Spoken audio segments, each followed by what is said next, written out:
প্রমেহ রোগ ডায়াবেটিস থেকে মুক্তির উপায়। নমস্কার, আমি ডক্টর সুদিন দাস, আয়ুর্বেদ আচার্য। শুদ্ধ আয়ুর্বেদ চ্যানেলে আপনাকে স্বাগত। ভবিষ্যতে পুরো ভারতবর্ষকে গ্রাস করতে চলেছে যে রোগ, সেই প্রমেহ রোগ সম্বন্ধে এমনভাবে আলোচনা করব যাতে মেডিকেল স্টুডেন্ট কোন কথা একজন সাধারণ মানুষও সহজভাবে বুঝতে পারে। তার আগে একটা গল্প শুনে নিই। আমরা যা খাবার খাই, কার্বোহাইড্রেট, প্রোটিন, ফ্যাট, ডাইজেশনের পর যথাক্রমে সুগার, অ্যামাইনো অ্যাসিড এবং ফ্যাটি অ্যাসিডে পরিণত হয়। এরপর শরীর তা শোষণ করে নেয়, একে বলা হয় অ্যাবজর্পশন। এরপর হয় মেটাবলিজম, মানে যেখানে যতটুকু দরকার শরীর তা খরচ করে নেয় এবং অতিরিক্তটুকু কোষের মধ্যে সঞ্চয় করে রাখে ভবিষ্যতের জন্য। তাহলে মেটাবলিজম পর্যন্ত ক্লিয়ার। এবার দেখো, কোনো কারণে মেটাবলিজম যদি না হয়, খাদ্যরসগুলো কোষের মধ্যে ঢুকবে না, না ঢুকে ছন্ন ছাড়া ভবঘুরের মতো রক্তে ঘোরাফেরা করবে। একটা সময়ের পর এদের অতিরিক্ত চাপ কিডনি সহ্য করতে না পেরে পেচ্ছাবের সঙ্গে বার করতে থাকবে, কিংবা নিজেরাই কিডনির ফিল্টার ছিঁড়ে ফুঁড়ে বার হতে থাকবে। নর্মাল পেচ্ছাবের সঙ্গে অতিরিক্ত প্রোটিন, ফ্যাট এবং সুগারের আশাকেই বলা হচ্ছে প্রমেহ রোগ। এবার আসি ডায়াবেটিসে। শুধু সুগার মেটাবলিজমটা জানব। মনে রাখাও খুব সহজ। কার্বোহাইড্রেট হজমের পর গ্লুকোজের ছোট ছোট মালার আকারে ইন্টেস্টাইন থেকে রক্তে ঢোকে। সেখান থেকে কোথায় যায়? পোর্টাল ভেন দিয়ে লিভারে। লিভার এই মালাগুলোকে একটা একটা গ্লুকোজ আকারে রক্তে ছেড়ে দেয়, ফলে রক্তে গ্লুকোজের পরিমাণ বাড়তে থাকে। এবার এই গ্লুকোজগুলো কি হবে? কোষের মধ্যে যাবে, তাও আবার সব কোষে না, লিভার আর মাংসপেশির কোষে। ভবিষ্যতের জন্য গ্লুকোজগুলোকে কোষের খাবার হিসাবে সঞ্চয় করে রাখবে। তাহলে গ্লুকোজগুলো কোষের মধ্যে ঢুকে যাবে।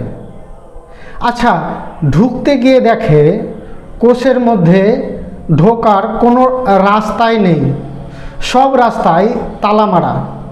এই তালার চাবি কার কাছে? ইনসুলিনের কাছে। ইনসুলিনের বাড়ি কোথায়? প্যানক্রিয়াসের বিটা সেল। সুগাররা তা জানে, তাই আসার পথেই কিছু সুগার ইনসুলিনদের ডাকতে গিয়েছে এবং এতক্ষণে তারা ডেকেও নিয়ে এসেছে। তাহলে ইনসুলিন এসে কোষের দেওয়ালের তালা খুলে দিল এবং সুগারগুলো কোষের মধ্যে ঢুকে গেল। এই লাইনটা মনে রাখব, কেননা পরে আমাদের আবার এইখানে আসতে হবে। যাই হোক, সুগার কোষে ঢুকে গেল এবং কোষ এই সুগারগুলোর পছন্দ মতো মালা গেঁথে গোডাউনে স্টক করে নিল। পরে প্রয়োজন অনুসারে কোষ সেইগুলোকে খরচা করবে। আচ্ছা, কোষে জমা গ্লুকোজগুলো শরীর কখন খরচা করবে? পরিশ্রমের সময়। আচ্ছা, পরিশ্রম যদি না করি খরচা হবে না, অর্থাৎ কোষের গোডাউনে পর্যাপ্ত পরিমাণে গ্লুকোজ স্টক বা জমা থেকেই গেল। এবার আমাদের খাবার খাওয়া তো বন্ধ নেই, তাই আবার আমরা খাবার খেলাম, রক্তে গ্লুকোজের পরিমাণ বাড়লো, গ্লুকোজগুলো ইনসুলিনকে ডেকে নিয়ে এলো, ইনসুলিন এসে কোষের দরজা খুলে দিল, গ্লুকোজগুলো আবার কোষের মধ্যে ঢুকে গেল। এইভাবে চলতে থাকলে তো কোষের মধ্যে গ্লুকোজ জমতে জমতে কোষের গোডাউন বাস্ট হয়ে যাবে না, এইভাবে চলতে পারে না। তাই আমরা সেই আগের লাইনটাতে একবার চলে যাব, সিস্টেমটা একটু চেঞ্জ করে আসব। যেখানে বলেছিলাম ইনসুলিন কোষের দরজা খুলে দিচ্ছে, ফলে গ্লুকোজ বা সুগারগুলো কোষের মধ্যে ঢুকে যাচ্ছে। এখানে একটা টুইস্ট আছে। কোষের মধ্যে কিছু রিসেপ্টার্স থাকে, তারা এই গ্লুকোজগুলোকে রিসিভ করে নেয় এবং সমবেতভাবে গ্লুকোজ মেটাবলিজমে সাহায্য করে, যাদের নাম গ্লুট রিসেপ্টার্স। এখন পর্যন্ত 14 রকমের গ্লুট রিসেপ্টার্স সম্বন্ধে জানতে পারা গেছে। তাদের মধ্যে 1 থেকে 5 পর্যন্ত ভালোভাবে স্টাডি করা গেছে। ইনসুলিন তো গ্লুকোজকে কোষের দরজার কাছে এনে রেখে দেয় এবং এই দরজার গোড়া থেকে কোষের ভেতরের গোডাউনের ভেতর পর্যন্ত এই গ্লুকোজগুলোকে নিয়ে যেতে এই গ্লুট রিসেপ্টাররা সাহায্য করে।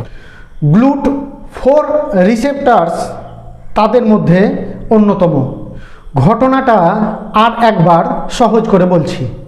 1, নর্মালি ইনসুলিন এলো, গ্লুট 4 রিসেপ্টার্স স্টিমুলেট হলো এবং গ্লুকোজকে কোষের মধ্যে ঢুকিয়ে নিল।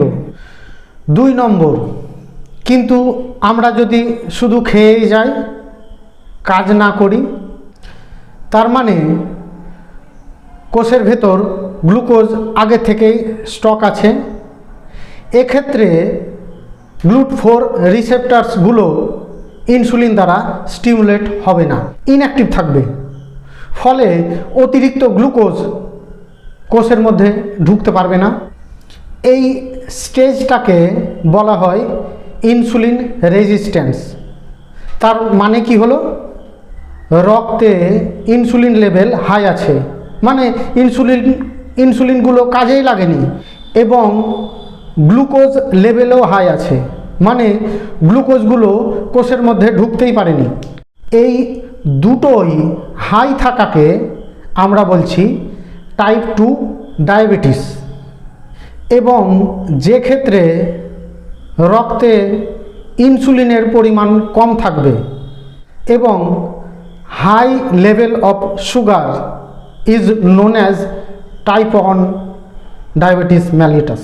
এই টাইপ 1 ডায়াবেটিসটা গোদা বাংলায় আর একবার বলছি।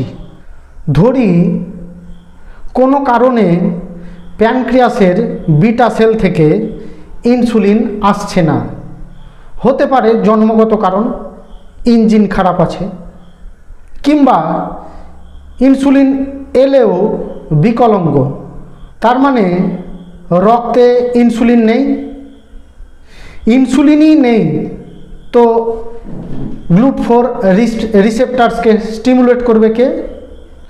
স্টিমুলেট হবে না, আর গ্লুকোজও কোষের মধ্যে ঢুকবে না, রক্তেই থেকে যাবে এবং ব্লাড গ্লুকোজ হাই দেখাবে।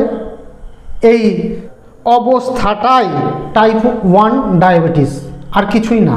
তাহলে টাইপ 1 এবং টাইপ 2 ডায়াবেটিস এর ক্ষেত্রে একটা জিনিস কমন, কি? দুটোই ব্লাড গ্লুকোজ হাই। আচ্ছা, হাই আছে তো থাক, এতে ক্ষতি কি? রাস্তায় টোটো যদি অতিরিক্ত হয়ে যায় তবে ঠিক তারা মোড়ের মাথায় জ্যাম লাগিয়ে দেবে, সমস্যার সৃষ্টি করবে। একইভাবে রক্তে যদি সুগারের পরিমাণ বেশি হয়ে যায় সমস্যার সৃষ্টি করবে। কি রকম সমস্যা? রেটিনোপ্যাথি, নিউরোপ্যাথি, নেফ্রোপ্যাথি, আরও লম্বা লিস্ট আছে। আয়ুর্বেদে এই সমস্তগুলোকে বলা হয় প্রমেহ পীড়কা। ফলে ব্লাড গ্লুকোজ নর্মালে রাখতেই হবে। ধরে নিলাম রক্তে ইনসুলিন আছে এবং ব্লাড গ্লুকোজও হাই আছে, তাহলে কি করব? এক, কোষের পুরনো গ্লুকোজগুলোকে খরচা করতে হবে। এবার আসি GLUT4 রিসেপ্টারসে। গোডাউনের মধ্যে পুরনো গ্লুকোজ আগের থেকেই জমা থাকলে GLUT4 রিসেপ্টারসের কোনো কাজ নেই, ফলে এরা ধীরে ধীরে ভোঁতা হয়ে যায়। ফলে কোষের বাইরে থেকে ইনসুলিনে ডাকলেও এরা সাড়া দেয় না, ইনসুলিন রেজিস্ট্যান্স বলা হয়।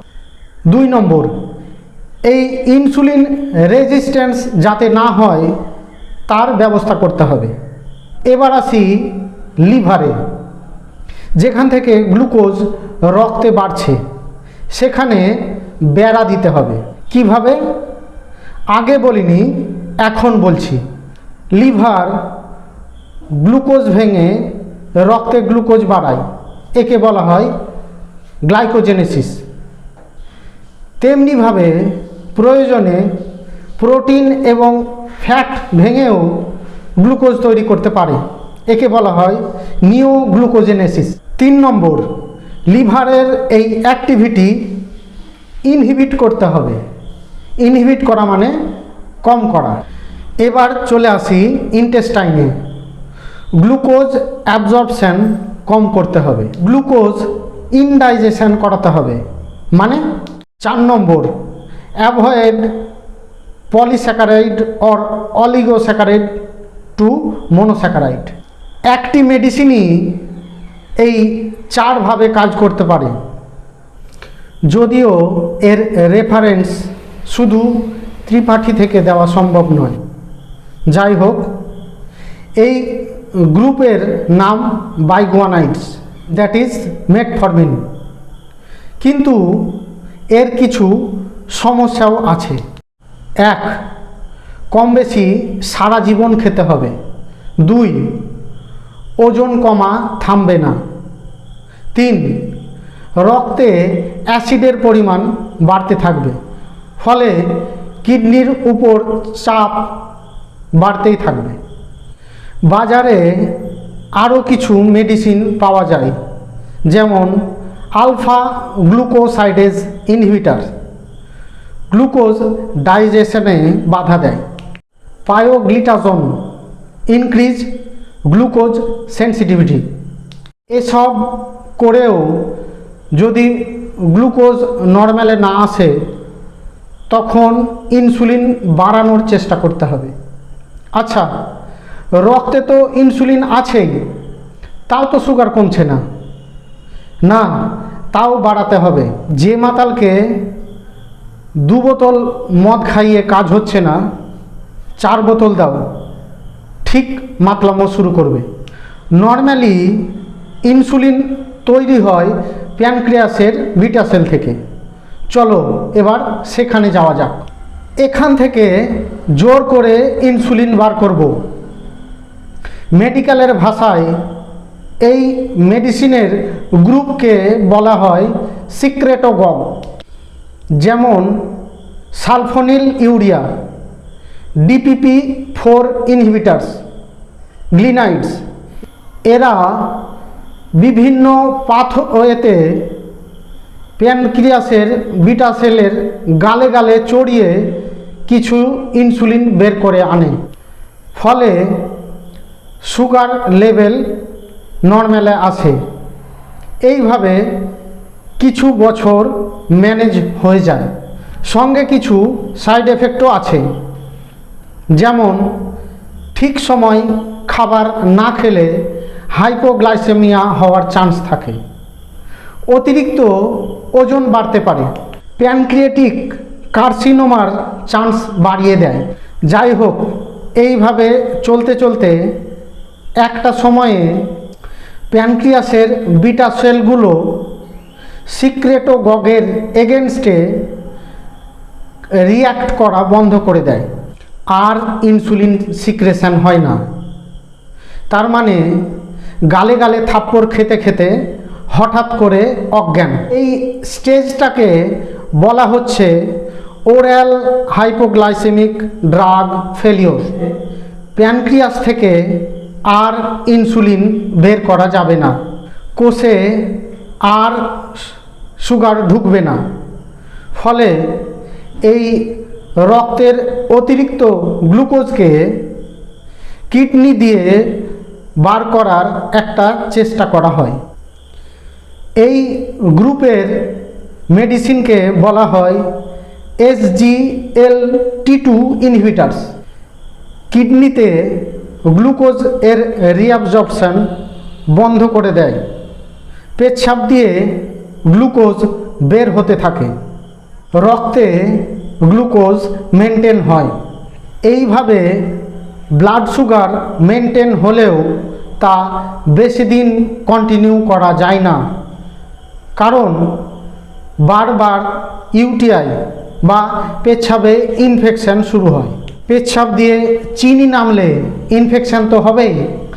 নিরুপায় হয়ে মানুষটিকে বাঁচিয়ে রাখার জন্য, মানে টাইপ 2 ডায়াবেটিস মেলিটাসের ক্ষেত্রে প্রথমবার ছুঁচ ফুটিয়ে বাইরে থেকে কৃত্রিম ইনসুলিন দেওয়া শুরু হয়। ইনসুলিনও আবার 4 প্রকার: rapid, short acting, long acting এবং ইন্টারমিডিয়েট। চিকিৎসকরা প্রয়োজন অনুসারে এর সিলেকশন করে এবং ডোজ কমা বাড়া করে, কিন্তু দীর্ঘ সময়ের প্রেক্ষিতে সেনসেক্সের মতো ইনসুলিনের ডোজও ক্রমশ বাড়তেই থাকবে এবং একটা সময়ে পরলোক প্রাপ্তি ঘটে। বহু পেশেন্ট তো এতদিন বাঁচেনও না, তার আগেই ভুটভাট করে মারা যায়।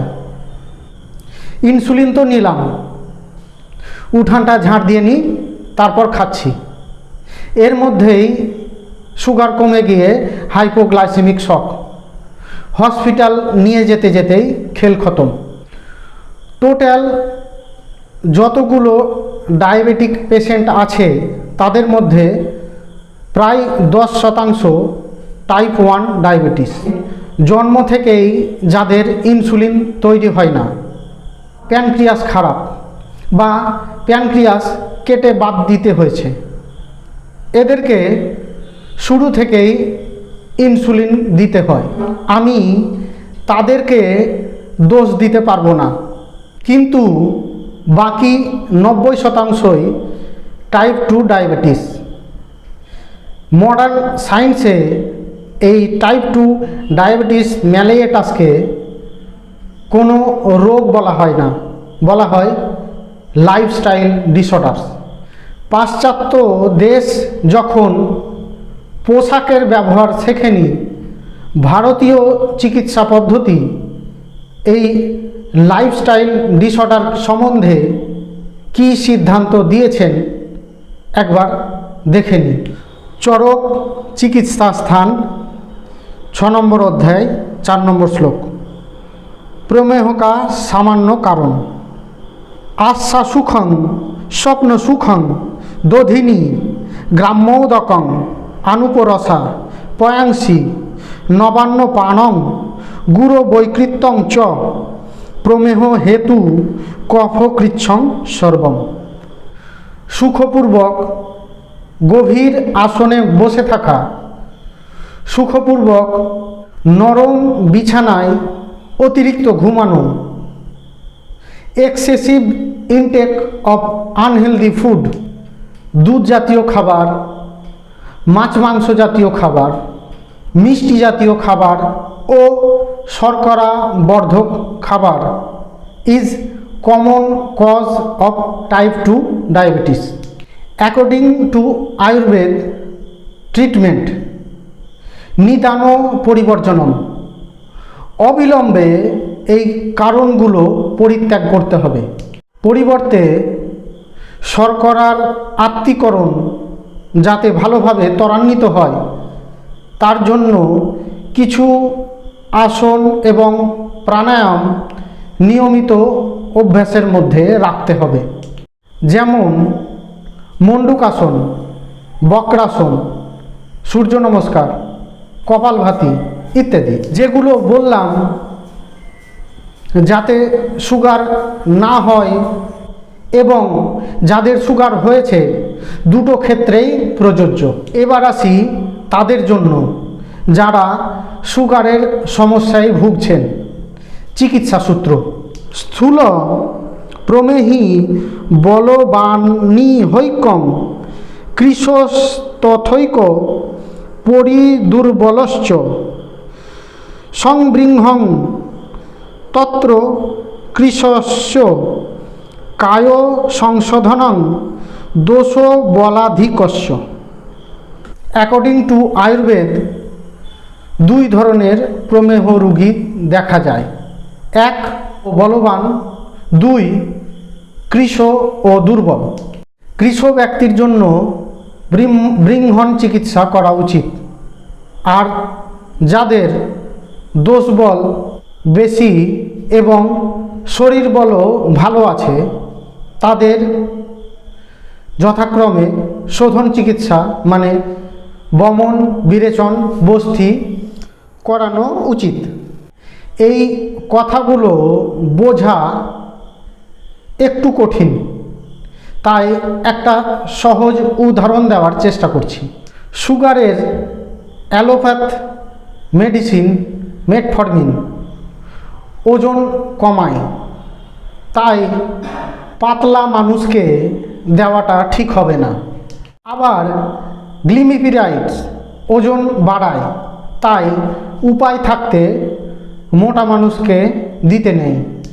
অ্যাকর্ডিং টু আয়ুর্বেদ এরপরে সুগারের চিকিৎসা কন্টিনিউ করা হয় সমন চিকিৎসা বা ওরাল মেডিসিনের দ্বারা। এই আয়ুর্বেদিক মেডিসিন এখনকার দিনে ব্লক স্তরে প্রতিটি স্বাস্থ্যকেন্দ্রে উপলব্ধ আছে। আয়ুর্বেদিক চিকিৎসকের পরামর্শে এই মেডিসিনের ব্যবহার স্বাচ্ছন্দ্যের সঙ্গে সুগার নিয়ন্ত্রণে আনে, মানুষ তার স্বাভাবিক জীবনে ফিরে আসে। স্টাডি মেটেরিয়াল হিসেবে কিছু সিঙ্গেল হার্বসের নাম বলছি যেগুলো সুগারের মেডিসিন প্রিপারেশনে কাজে লাগে: গুড়মার, জাম্বু সিড, মেথি, গুলঞ্চ ইত্যাদি। পরিশেষে এটাই বলতে চাই, আরাম করব গলফ কান্ট্রির মানুষদের মতো, আর ব্লাড সুগার লেভেল নেব আফ্রিকান কান্ট্রির আদিবাসী মানুষদের মতো। এটা তো হতে পারে না। তাই আসুন আমরা সকলে মিলে নিয়মিত কায়িক পরিশ্রম করি, ভারতকে স্লো পয়জন রূপী এই সুগার থেকে মুক্ত করি। আজকের মতো এটুকুই। এর পরবর্তী এপিসোড থাকছে উচ্চ রক্তচাপ বা হাইপারটেনশনের উপর। নমস্কার।